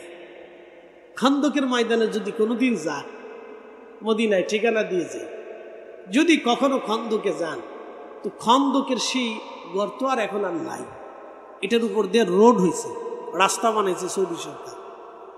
সে পাহাড় এখনো আছে, যেই পাহাড়ের কোনাতে বসে আল্লাহর মেহবুব নবীজি যুদ্ধের নেতৃত্ব দিয়েছিলেন, যেই মসজিদে নামাজ পড়েছিলেন দীর্ঘদিন, ওই মসজিদের সেই মেহরাব এখনো আছে, সেইভাবেই আছে। মারহাবা বলবেন না? যদি কখনো এখানে যাওয়ার সুযোগ হয়, তো সেই মেহরাবে 2 রাকাত নামাজ পড়ে আসবে। বলে কারণ কি? ওইখানে আল্লাহ রসুল নামাজ পড়েছেন যুদ্ধের সময়। তার নিচে এসে পাবেন আরেকটা মসজিদ, মসজিদের নাম মসজিদে সালমান ফার্সি। ওইখানে সালমান ফার্সি রাদিয়াল্লাহু আনহু বসে বসে যুদ্ধের নেতৃত্ব দিয়েছিলেন। তার একটু আগেই আরেকটা মসজিদ পাবেন, মসজিদ আলী। এখানে হযরত আলী এবং ফাতেমা রাদিয়াল্লাহু আনহুমা দুইজনে এইখানে বসে যুদ্ধের নেতৃত্ব দিয়েছিলেন এবং নামাজ পড়েছিলেন। 3 জায়গায় 3টে মসজিদ পাবে, 3 জায়গায় 3টে মসজিদ পাবে। এই মসজিদ থেকে, এই খন্দক থেকে পিছনের দিকে, খন্দকের পাহাড়ের পিছনে আরেকটা পাহাড় আছে। এই পাহাড়ের সামনে হযরতে জাবের রাদিয়াল্লাহু আনহুর বাড়ি, যার বাড়িতে 3000 সাহাবীর 1 সা খেজুর দিয়ে মেহমানদারি করেছিলেন। 1 সা গম দিয়ে, জব দিয়ে, রুটি দিয়ে 1 সা 350, 3000 সাহাবী খাওয়াইছিলেন। না, এই ইতিহাস বলতে গেলে অনেক লম্বা সময় যাবে, এটা রসুলের মুজেজা, এটা বলবো না, সময় কম। ওই জাবালে খন্দকের পিছনে আরেকটা পাহাড় আছে, নাম জাবাল আবু সিলা। এই জাবাল আবু সিলাতে ছোট্ট একটা গুহা আছে। এই গুহাতে আল্লাহর মেহবুব নবী 3 দিন 3 রাত সেজদায় পড়ে কেঁদেছিলেন। কি কাঁদছিলেন? ইয়া রব হাবলি উম্মতি, ইয়া রব হাবলি উম্মতি, ইয়া রব হাবলি উম্মতি। আল্লাহ, আমার উম্মতের গুনাহ হয়ে গেছে, আমার উম্মত অপরাধ করছে, আমার উম্মতের গুনাহ হয়ে গেছে, আমার উম্মতের অপরাধ হয়ে যাবে, আল্লাহ আমার উম্মতের কি হবে, উপায় কি হবে? একসাথে বলবেন না মারহাবা। আর আমরা উম্মত হয়ে কি দিছি? সুদ দিছি, ঘুষ দিছি, মিথ্যা সাক্ষ্য দিছি, গীবত দিছি, শিকায়ত দিছি, তহমত দিছি, ফায়সা কথা দিছি, মিথ্যা দিয়েছি, মানুষ ঠকিয়েছি, জমি কেড়েছি, অন্যের মাথায় বাড়ি মেরেছি। কি কথা কন না কেন? আসতে কন কেন? জোরে বলেন। শোনেন, সারা জিন্দিগি সেজদায় পড়ে থাকলেও কাজ হবে না যদি পেটের ভিতরে হালাল খাবার না যায়। আপনি ঠিক বললেও ঠিক, না ঠিক বললেও ঠিক, যেটা বলছি এটাই ঠিক, এটা আল্লাহ রসুলেরটাই ঠিক। আবার বলে দিয়ে যাই, কিয়ামত পর্যন্ত সেজদা দিবেন, হারামে যায় সেজদা দিবেন, মদিনায় যায় সেজদা দিবেন, হারামের কাবা শরীফের গিলাফ ধরে ধরে কাঁদবেন, কাবা শরীফের সামনে পাথরের সাথে মিশে সেজদা দিবেন। আপনি 1000 বার যদি হাজরে আসওয়াদের মধ্যে সুমা লাগাইয়া ভাবেন যে গুনাহ টেনে নিবে, কাজ হবে না যদি হালাল খাবার পেটের মধ্যে না থাকে। বলে দিয়ে গেলাম, হালাল খাবার পেটের মধ্যে না থাকে, যদি হালাল রিজিক পেটের মধ্যে না থাকে, 100 বছর সেজদা দিলেও সেজদা কবুল হবে না। বলে কারণ কি? হাতে ময়লা, জবানে ময়লা, চোখে ময়লা, রক্তে ময়লা, দেহে ময়লা, পাকস্থলীতে ময়লা, কালবে ময়লা, ফ্যাপসায় ময়লা, কলিজায় ময়লা, রক্তে ময়লা, গোশতে ময়লা, রগে ময়লা, কাপড়ে ময়লা, জুব্বায় ময়লা, পাগড়িতে ময়লা, টুপিতে ময়লা, পানিতে ময়লা, খাবারে ময়লা, সব জায়গায় ময়লা। বলে কি ময়লা? হারামের ময়লা। বুঝে বুঝে বাড়ি যায়। খালি ওয়াজ শুনে গেলে হবে না, বাড়ি পর্যন্ত আমার যত ওয়াজ শুনছেন কোনোটাই না নিতে বলে এই একটা নিয়ে যান, এই একটা নিয়ে যান, এই একটা নিয়ে যান, বাড়ি পর্যন্ত কাজে লাগবে না। আল্লাহর কসম করে বলতেছি, পৃথিবীর কোন অলির জিন্দিগিতে পাবেন না তারা হারাম খাইছে। আর হারাম খাইলেও এমন ভাবে তওবা করছে, তওবার পর তওবা, তওবার পর তওবা, কান্নার পর কান্নার কারণে আল্লাহ তাদেরকে পবিত্র বানাই দিছে। আসতে হয়ে গেল না সুবহানাল্লাহ? জোরে বলেন, জোরে। মালিক ইবনে দিনার প্রথম জীবনে তিনি মদপায়ী ছিলেন। বিশর আল হাফি প্রথম জীবনে মদপায়ী ছিলেন। পৃথিবীর বহু ওলি প্রথম জীবনে, হাসান বসরি প্রথম জীবনে তিনি এই দুনিয়াদারিত্বের ভিতরে ছিলেন। হযরত আব্দুল্লাহ ইবনে মুবারক প্রথম জীবনে মদপায়ী ছিলেন।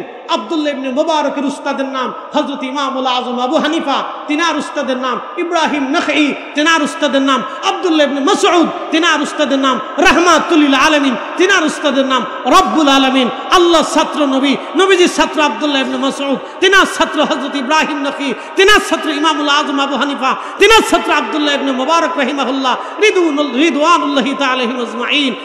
মুসলমান, হযরত আব্দুল্লাহ ইবনে মুবারক প্রথম জীবনে মদপায়ী ছিলেন, কিন্তু পরবর্তীতে তওবা আর ইখলাস আর কান্নাকাটি তাকে এমন করেছিল তিনি পৃথিবীর শ্রেষ্ঠ মুফতির এক মুফতি হয়েছিলেন। এই উম্মতের শ্রেষ্ঠ মুফতির এক মুফতি, তিনি হানাফি মাযহাবের শ্রেষ্ঠ ফকির এক ফকির, তিনি আব্দুল্লাহ ইবনে মুবারক রাহমাতুল্লাহ আলাইহি। একসাথে বলবেন না মারহাবা? সেতারা বাজায় গান গাইতেন, সেতারা সেতারা। এ যুবক, তোমার আর কি আছে ঘোড়ার ডিম ছাতা? 1.5 লাখ টাকার এক মোটর সাইকেল পাওয়ার পর ও চিন্তা করে আমি দুনিয়া পেয়ে গেছি, আমি বিমান চালাইতেছি। 1.5 লাখ টাকার এক মোটর সাইকেল পেয়ে মনে করছে দুনিয়া পেয়ে গেছি গা। হাতে এমনি মোটর সাইকেল চালায়, উস্তাদও চিনে না, হুজুরও চিনে না, মুরব্বিও চিনে না, বাপও চিনে না, দাদাও চিনে না, চাচাও চিনে না, দাদাও চিনে না, নানাও চিনে না, সমাজপতিও চিনে না, চেয়ারম্যানও চিনে না, মেম্বারও চিনে না, ইমাম সাহেবও চিনে না, ফির সাহেবও চিনে না, কাউরি চিনে না। কি কথা ঠিক আসতে কোন জোরে বলে? কাউরি চিনে না, ও মোটর সাইকেল চিনে, খালি গিয়ার মারতেছে।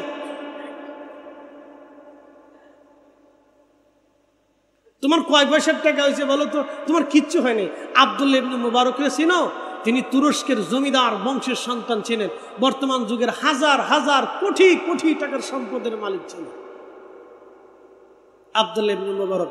সেতারা বাজাইতেন, গান গাইতেন, নেশা করতেন, সেতারা বাজায় গান গাইতেন।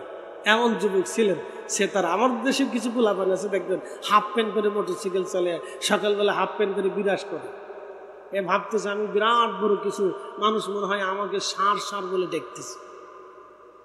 মুসলমান হেরে দেহে কয় এই বিশেষ কোত্থেকে জন্ম নিল? কি আসতে কোন কেন জোরে বলে?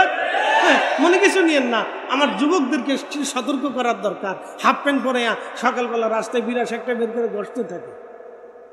হ্যাঁ মিয়া, বিরাস কয় মিনিট লাগে তোমার? 1 মিনিট বিরাস করো, বুড়া কালে দাঁতও থাকবে না, গোস্তও থাকবে না। এত ঘষলে দাঁত থাকে? ও বিরাস করার নিয়মও তো জানো। এত ঘষলে দাঁত থাকে নাকি?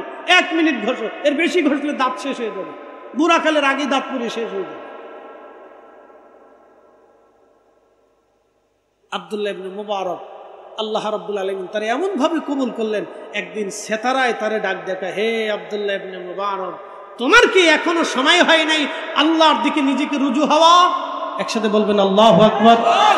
হ্যাঁ হ্যাঁ, জোরে বলেন, জোরে জোরে জোরে।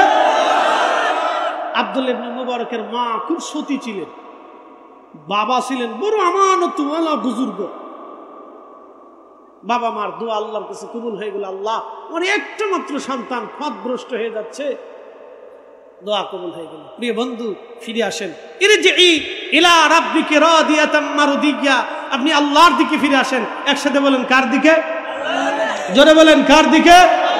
আল্লাহর দিকে ফিরে আসেন, আল্লাহর দিকে ফিরে আসেন। আল্লাহ আমাদেরকে বোঝার তৌফিক দান করুন, বলেন আমিন।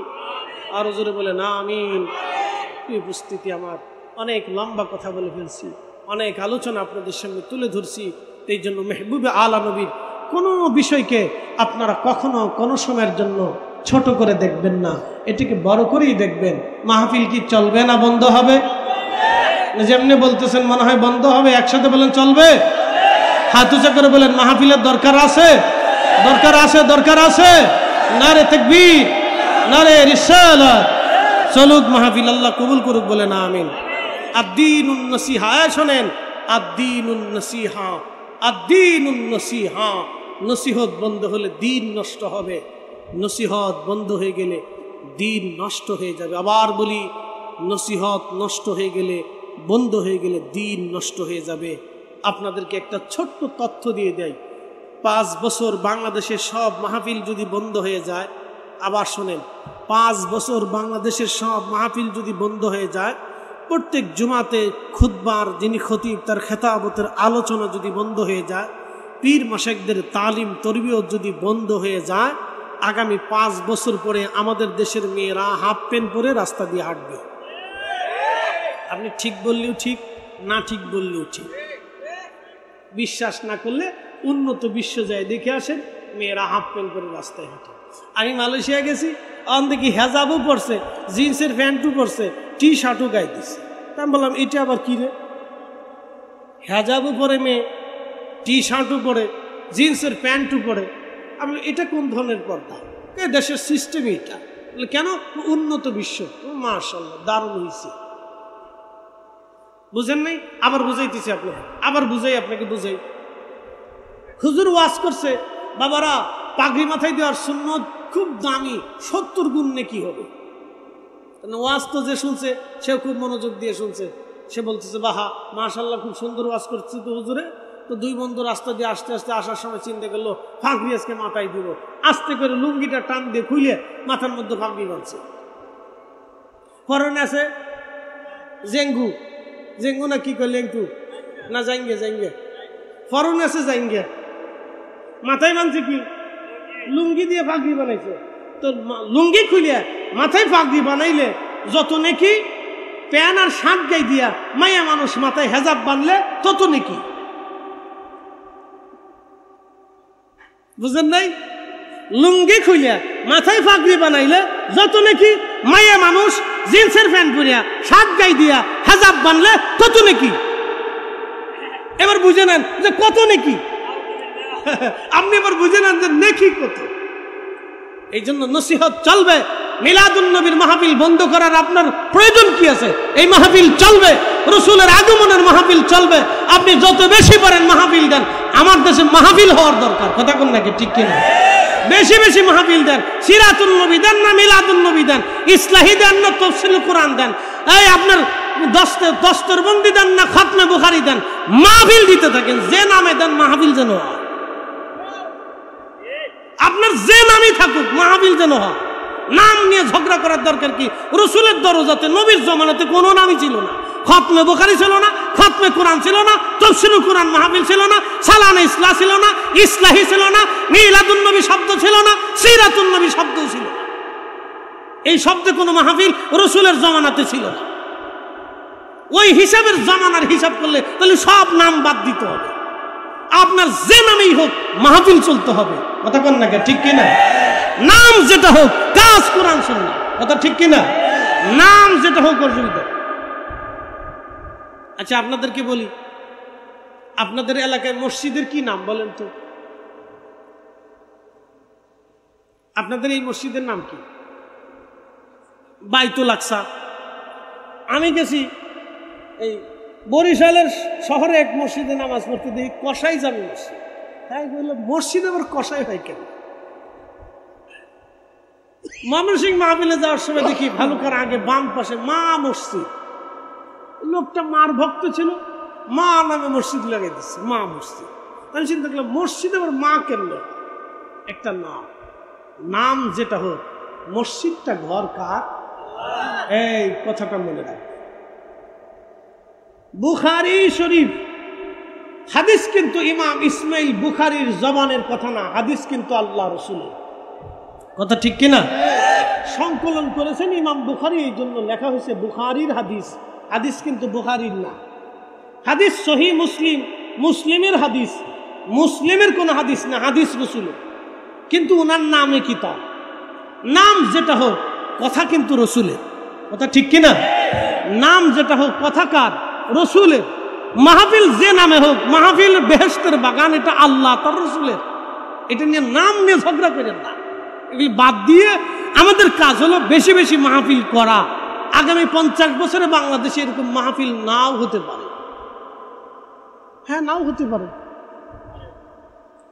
স্বাধীনতা নাও থাকতে পারে, পরাধীনতাও আসতে পারে। আমরা জানি না আমাদের ভাগ্যে কি আছে। আল্লাহ আমাদেরকে দয়া করে যেন কিয়ামত পর্যন্ত চালায়। বলে না আমিন। নাম নিয়ে ঝগড়ার দরকার নেই, বাড়তে থাকুক, চলতে থাকুক। আলেমদের কথা শুনতে শুনতে শুনতে শুনতে শুনতে শুনতে মানুষের দিল উজালা হবে। এই জন্য মাহফিল দরকার। আল্লাহ আমাদেরকে বেশি বেশি মাহফিল করার তৌফিক দিক। সকলে বলে না আমিন। প্রতিনিয়ত মানুষকে বুঝাইতেছি, والعصر إن الإنسان لفي خسر إلا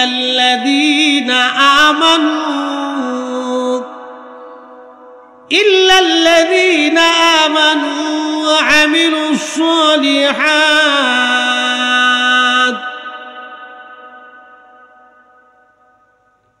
রব্বুল আলামিন বললেন, সময়ের কসম করি মানুষগুলি মহা ভুলের মধ্যে আছে, ক্ষতির মধ্যে আছে। ইল্লাল্লাযীনা আমানু, যারা ঈমান আনছে তারা ব্যতীত।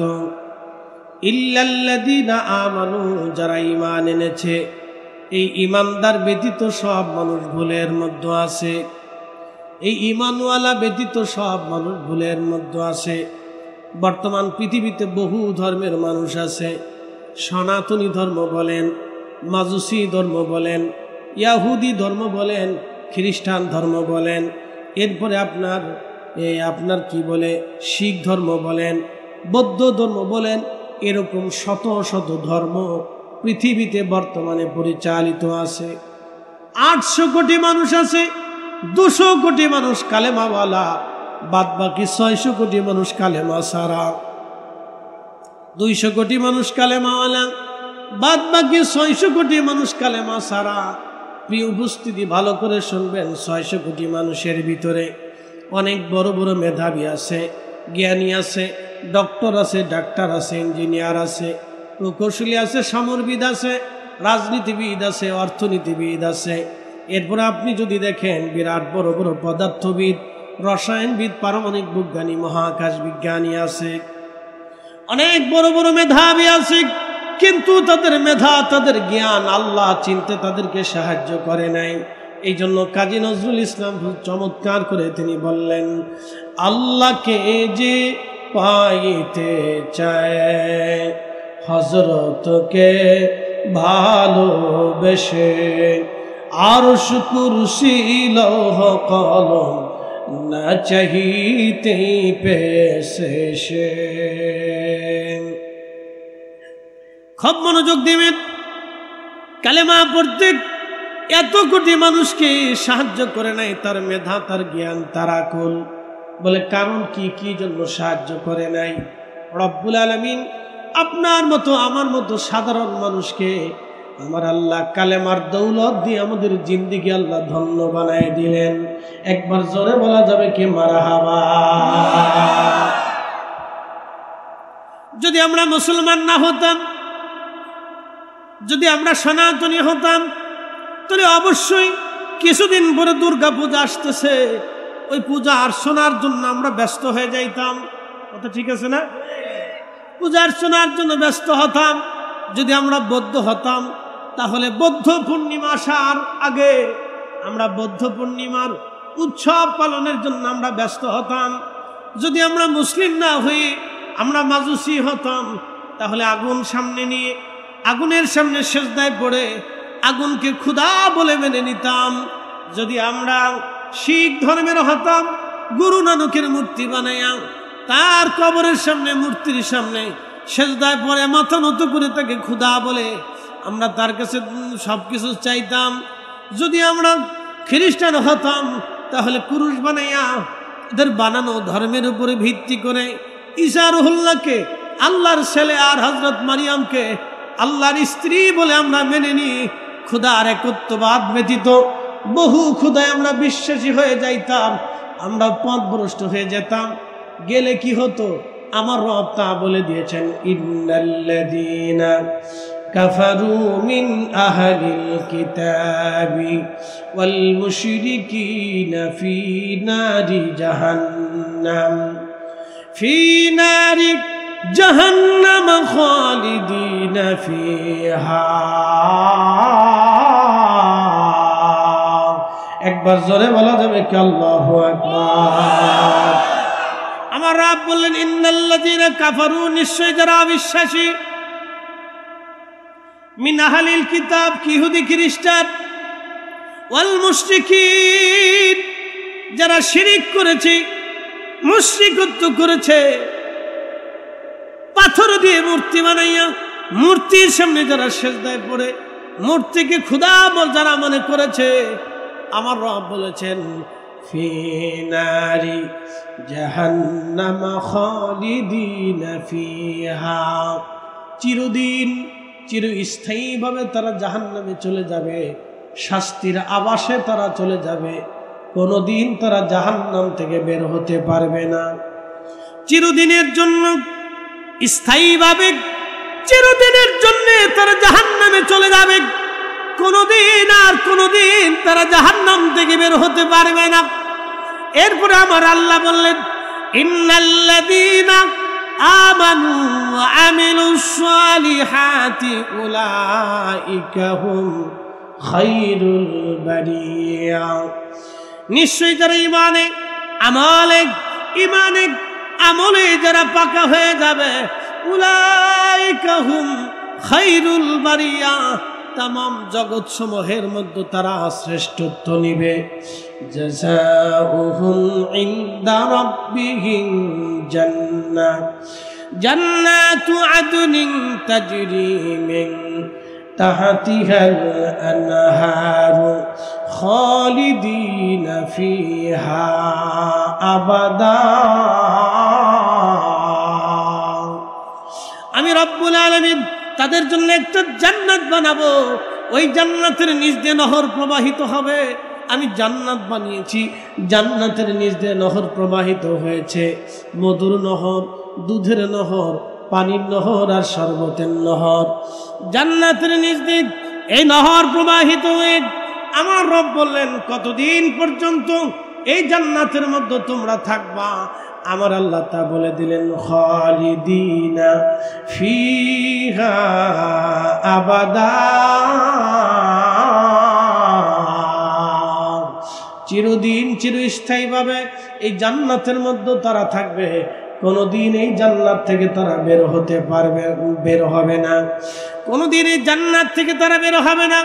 এই জান্নাতের সুখ কোনোদিন শেষ হবে না, কখনোই শেষ হবে না। এই জান্নাতের সুখ, দুনিয়ার সুখ একসময় শেষ হয়ে যাবে, দুনিয়ার দুঃখ এক সময় শেষ হয়ে যাবে, আমাদের পৃথিবীও একদিন শেষ হয়ে যাবে, কিন্তু জান্নাত কখনো শেষ হবে না, জান্নাত কখনো শেষ হবে না। একবার জোরে বলা যাবে কি সুবহানাল্লাহ? হুজুর আপনি বলে দেন, সাম্রাজ্যের মালিক আমি আল্লাহ, তামাম সৃষ্টির মালিক আমি আল্লাহ, আমি যাকে খুশি রাজত্ব দেই, যার কাছ থেকে খুশি রাজত্ব ছিনিয়ে নিয়ে যাই। তুইজ্জু মান তাশাউ ওয়া তুদিল্লু মান তাশাউ, আমি যাকে খুশি ইজ্জতওয়ালা বানাই, যার কাছ থেকে খুশি আমি আল্লাহ ইজ্জত ছিনিয়ে নেই। বলেন মালিককে। কখনো তোমাকে যদি ভুলি, কখনো তোমাকে যদি ভুলি, হেদায়েতের আলো জেনে নিউ কাছে তুলি। কখনো তোমাকে যদি ভুলি, হেদায়েতের আলো জেনে নিউ কাছে তুলি। ঠাই দিও প্রিয়তম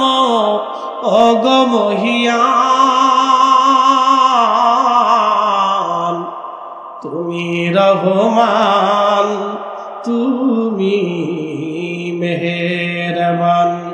অন্ধ গাহে না শুধু তোমারি গুণগান, অন্ধ গাহে না শুধু তোমারি গুণগান। বুঝে বুঝে না তবু শান, তুমি রহমান, তুমি মেহেরবান। আল্লাহুম্মা সাল্লি আলা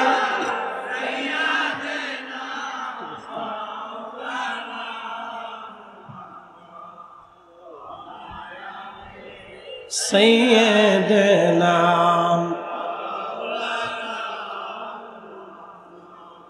আল্লামা ইমাম ইবনে আসাকির তারিখ ইবনে আসাকিরের ভিতরে তিনি একটা ঘটনা লিখেছেন। বিশ্ববিখ্যাত মুহাদ্দিস হযরত শাইখ আব্দুল হক মুহাদ্দিস দেহলভী রাহিমাহুল্লাহ মাদারিজুন নবুওয়াতের মধ্যে তিনি একটা কাসাস লিখেছেন। আল্লামা হযরত ইউসুফ নাবাহানী আল আজহারি, তিনি আজহার বিশ্ববিদ্যালয়ের সাবেক একজন চ্যান্সেলর ছিলেন, ভাইস চ্যান্সেলর, প্রধান মুহাদ্দিস ছিলেন। তিনি হুজ্জাতুল্লাহিল বালিগার ভিতরে একটা ঘটনা লিখেছেন। খুব মনোযোগ দিবেন, আরো অনেক অনেক কিতাবের ভিতরে ঘটনা এসেছে। প্রিয় নবীজি দুনিয়াতে আসবেন, আসারও বহু বছর আগে ইয়ামান দেশের একজন বাদশা ছিলেন। ইয়ামান দেশের বাদশাদেরকে বলা হতো তুব্বা, মিশরের বাদশাদেরকে বলা হতো ফেরাউন।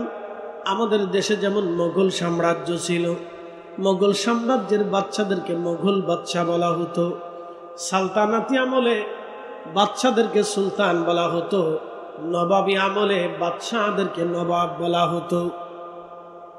সময়ে সময়ে রাজা বাদশাদের নাম চেঞ্জ হয়, কিন্তু স্থায়ী হয় না। আবার ভালো করে বুঝবেন, পৃথিবীর কোন রাজা বাদশা আমির উমরা স্থায়ী হয় নাই। এটা আজ আছে কালকে নাই। তাদের নাম ধাম একসময় ছিল, অতীত হয়ে গেছে, ইতিহাস হয়ে গেছে, লিখিত হয়ে গেছে, কিন্তু স্থায়িত্ব নেই। একজনের নাম কিয়ামত পর্যন্ত না, আজীবন স্থায়িত্ব থাকবে। তিনি মুহাম্মাদুর রাসূলুল্লাহ। জোরে বলেন মুহাম্মাদুর রাসূলুল্লাহ। আবার জোরে বলেন মুহাম্মাদুর রাসূলুল্লাহ। উনার নাম চলতেই থাকবে, চলতেই থাকবে, চলতেই থাকবে। একসাথে বলবেন না মারহাবা? বল হুজুর কেমনে বললেন? আমি যেমনে বলতেছি এমনে শুনেন। ঢাকার আজানের সাথে ঠাকুরগার আজান কি টাইম একরকম হয়? মাগরিবে একসাথে বলেন। ঢাকার আজানের সাথে কি চট্টগ্রামের মাগরিবের আজান এক সময় হয়? ঢাকার আজানের সাথে কি কলকাতার আজান এক সময় হয়? মনে রাখবেন, ঢাকার আজানের সাথে মায়ানমারের রেঙ্গুনের আজান একসাথে হয় না, থাইল্যান্ডের আজান একসাথে হয় না, লাওসের আজান একসাথে হয় না, ভিয়েতনামের আজান একসাথে হয় না, মালয়েশিয়ার আজান একসাথে হয় না, ইন্দোনেশিয়ার আজান একসাথে হয় না, ফিলিপাইনের আজান একসাথে হয় না, ব্রুনাইয়ের আজান একসাথে হয় না, অস্ট্রেলিয়ার আজান একসাথে হয় না, মালদ্বীপের আজান একসাথে হয় না, শ্রীলঙ্কার আজান একসাথে হয় না, ইউরোপের আজান একসাথে হয় না, আমেরিকার আজান একসাথে হয় না, এই আফ্রিকার আজান একসাথে হয় না। 24 ঘন্টায় কখন না কখন কোনো না কোনো সময় আজান চলতে থাকে, আজান চলতে থাকে, কোনো না কোনো সময় আজান চলতে থাকে। আর যতবার আজান হবে ততবার আশহাদু আল্লাহ ইলাহা ইল্লাল্লাহ চলবে, আর ততবারে আশহাদু আন্না মুহাম্মাদুর রাসূলুল্লাহ চলবে। আল্লাহর পরে নবীর নাম চলবে, আল্লাহর পরে নবীর নাম চলবে কিয়ামত পর্যন্ত। কিয়ামত পর্যন্ত আল্লাহর নামের পরে রাসূলের নাম চলবে, ইকামত চলবে, নবীর নাম চলবে, নামাজ পড়বে, তাশাহুদে রাসূলের সালাম চলবে, কোন সময়ের জন্য বন্ধ হবে না। তার অর্থ হলো পৃথিবীর কোন মিনিট, পৃথিবীর কোন মিনিট, পৃথিবীর সময়ের কোন মিনিট বাদ যায় না যেই মিনিটে আল্লাহ নামের পরে রাসূলের নাম উচ্চারিত না হয়। একসাথে বলবেন আল্লাহু আকবার। আপনি আমাকে ভূগোল ঘুরায় ঘুরায় দেখায় বুঝাই দেন, ভূগোল রে ঘুরায় ঘুরায় বুঝাই দেন পৃথিবীর কোন মিনিট সময় অতিবাহিত হয় না যে সময় আল্লাহ নামের পরে রাসূলের নাম উচ্চারিত না হয়। এটাকে আমরা চালু করছি না আল্লাহ করেছে? একসাথে বলেন আমরা না আল্লাহ? আল্লাহ নিজে চালু করে দিয়েছে, আমরা চালু করিনি, আল্লাহ নিজে চালু করে দিয়েছে। পৃথিবীর মানব জীবনের কোন মিনিট পাস হয় না আল্লাহ নামের পরেই রাসূলের নাম উচ্চারিত হবে, এটা আল্লাহ চালু করে দিয়ে রাখছে। এই জন্য আল্লাহ কোরআনে বললেন রাফা'না লাকা যিকরা, হাবিব আমি আপনার জিকিরকে, স্মরণকে সমুন্নত করেছি, প্রতিষ্ঠিত করেছি। জিবরিল আমিন এসে গেলেন, জিজ্ঞেস করলেন ইয়া রাসূলুল্লাহ আয়াতের তাফসীর কি আপনি জানেন? তাফসীর আবু হাতিমের ভিতরে 1200 বছর আগের লেখা, তাফসীরে তাবারির ভিতরে লেখা। জিবরিল আমিন এসে বললেন ইয়া নবী আল্লাহ আপনি কি এর তাফসীর জানেন? জিবরিল আমিনকে নবী বললেন জিবরিল আল্লাহু আলাম, আল্লাহ ভালো জানে। জিবরিল আমিন বললেন ইয়া রাসূলুল্লাহ আপনি শুনে নেন, ইদা যুকিরতু যুকিরতা মাই, আল্লাহ জানিয়েছেন, আল্লাহ নিজে তাফসীর করে আমাকে পাঠিয়েছেন। আল্লাহর জিকির যেখানে হবে আপনি নবীর জিকিরও সেইখানে হবে, আল্লাহর জিকির যেখানে হবে আপনি নবীর জিকিরও সেইখানে হবে, আল্লাহর স্মরণ যেখানে হবে আপনি নবীর স্মরণও সেইখানে হবে। একসাথে বললেন না মারহাবা?